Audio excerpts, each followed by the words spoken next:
कहा जाता है भारत में ऐसी कई जगह हैं जो कि अपनी रहस्यमय कारणों के कारण चर्चा में बनी रहती है। ऐसा ही राजस्थान का एक गांव कुलधरा है।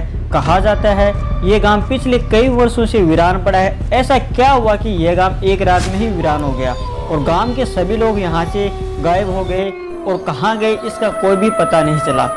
आज ये गांव पूरी तरह बंजर और वीरान हो चुका है। आखिर इस गांव कुलधरा के पीछे की कहानी क्या है, आज हम इस वीडियो में जानेंगे।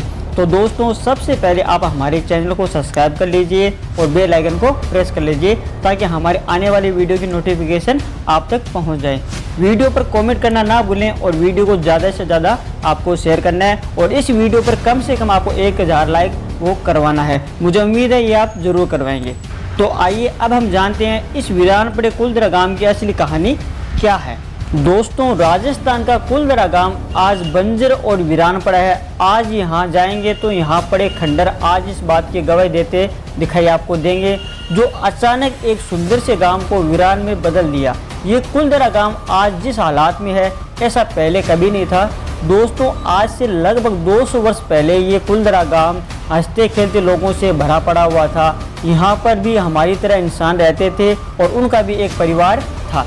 लेकिन आज के समय में कुलधरा गांव को डरावना यानी भूतिया गांव कहा जाता है। कहा जाता है कि यहाँ से कोई इंसान रात को जिंदा वापस नहीं जाता है।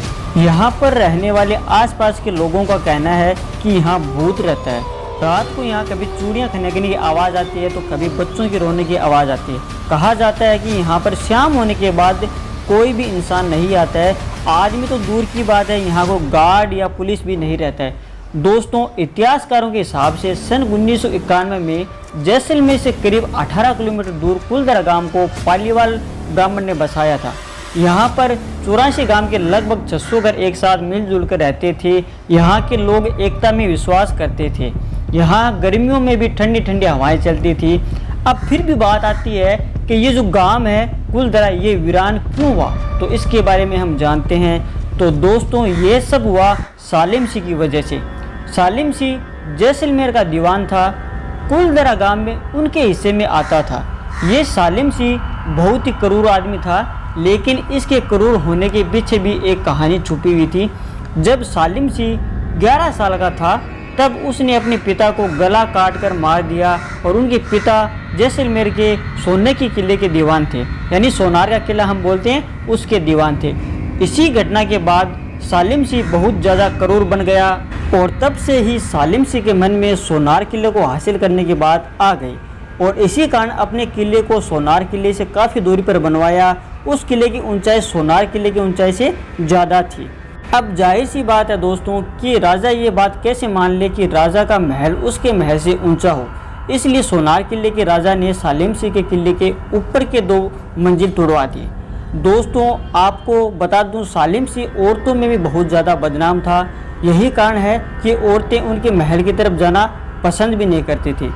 एक दिन की बात है दोस्तों, यह सालिम सिंह कुलधरा गांव की ओर निकल पड़ा था और वहाँ पर उसकी नज़र एक पंडित की बेटी पर पड़ी। उसको देखकर उसकी नीयत है वो ख़राब हो गई और बाद में उस लड़की पर गलत आरोप लगाए ताकि ये पालीवाल ब्राह्मण झुक जाए, लेकिन वो इसमें नाकाम रहा। लेकिन बार बार उस लड़की को परेशान करने लग गया, लेकिन बाद में उस लड़की को उठवाने के लिए भी परेशान करता रहा, लेकिन बार बार नाकाम हो रहा था। लेकिन सालिम सिंह को उस लड़की को पाने के लिए जुनून सवार हो गया, लेकिन बाद में उसका जुनून इस कदर सवार हुआ कि सालिम सिंह ने कुलधरा गांव में ये संदेशा भिजवाया। अगली पूर्णमासी की रात पर लड़की को सालिम सिंह की हवेली पर नहीं भिजवाया गया तो पूर्णमासी के अगले दिन वह सैनिकों के साथ उस गांव पर हमला बोल देगा। लेकिन गांव में एकता थी, पूरा गांव परेशान था कि आखिर किया क्या जाए। गांव का हर आदमी अपने अपने तरीके से सुझाव दे रहा था, लेकिन किसी का सुझाव सही नहीं आया। लेकिन वो ज़्यादा देर इंतजार नहीं कर सकते थे क्योंकि पूर्णमासी आने में कुछ ही दिन बाकी थे। जब लोगों से हल नहीं निकला तो गांव में पंचायत बैठी और उसी दिन गांव के एक मंदिर में सभी लोग शामिल हो गए, जिसके बाद बातचीत शुरू हुई। कुछ लोगों ने बोला हम उनसे मुकाबला करेंगे, लेकिन गांव की संख्या काफ़ी कम थी। लेकिन यहाँ हल नहीं निकला तो कुछ लोगों ने बोला कि पंडित इस गांव को छोड़कर चला जाए, लेकिन कुछ लोगों ने बोला अगर पंडित इस गांव को छोड़कर चला गया तो सालिम सिंह इस गांव पे हमला बोल देगा। लेकिन फिर सभी लोगों ने फैसला किया कि सालिम सिंह है वो हमला बोलेगा, उससे पहले हम सभी लोग इस गांव को छोड़कर चुपचाप यहाँ से चले जाएंगे। शायद यही होता है एकता में बल, जो आज के ज़माने में कहाँ देखने को मिलता है दोस्तों। यहाँ तो एक पड़ोसी भी दूसरी पड़ोसी की मदद नहीं करता है, लेकिन यहाँ एक लड़की को बचाने के लिए गांव के पूरे 600 लोग आ गए। लेकिन कुलदरा गांव के लोगों का कहना था कि वो अपने गांव की बेटी की इज्जत का सौदा कभी नहीं करेंगे, चाहे वो सालिम सिंह क्यों ना हो। और पता था कि सालिम सिंह 1-2 दिन बाद यहाँ आएगा और हमला बोल देगा। तो गांव के लोगों ने अपना सामान उठाया और गांव से निकल गए। और जाते जाते वहाँ के लोगों ने यह श्राप भी दे दिया कि अब ये गांव कभी भी नहीं बस पाएगा, जो भी यहाँ आएगा वो कभी खुश रह नहीं पाएगा। अब 3 दिन बीतने के बाद पूर्णमासी का दिन बीत गया।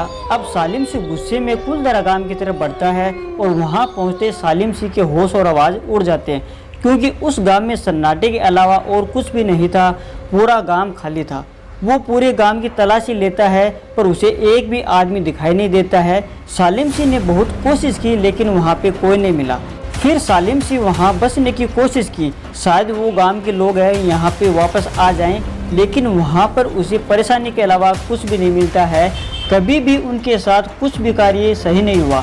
लेकिन बाद में सालिम सिंह यहाँ पर खुदाई करवाता है कि कुछ गांव के लोगों का सुराग मिल जाए और वो लड़की वापस मिल जाए। फिर सब लोग वहाँ से चले गए और वापस लौट के नहीं आए। तो दोस्तों, गांव के लोगों द्वारा दिया गया शराब के कारण यहाँ कोई बच नहीं पाता है।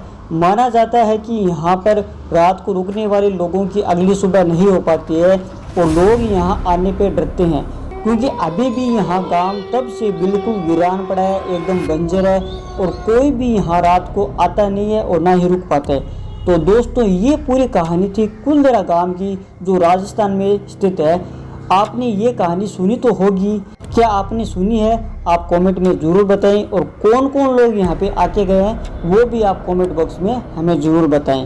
तो दोस्तों, आपको आज का वीडियो कैसा लगा हमें कमेंट करके ज़रूर बताएं। और हाँ, वीडियो शेयर करना बिल्कुल भी ना भूलें। इस वीडियो पर 1000 लाइक का टारगेट दिया है, ये तो मुझे पता है कि आप करवाओगे।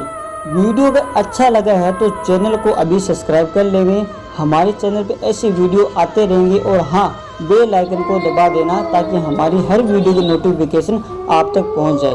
अब हम मिलते हैं अगले नए वीडियो में, तब तक के लिए जय हिंद, जय भारत।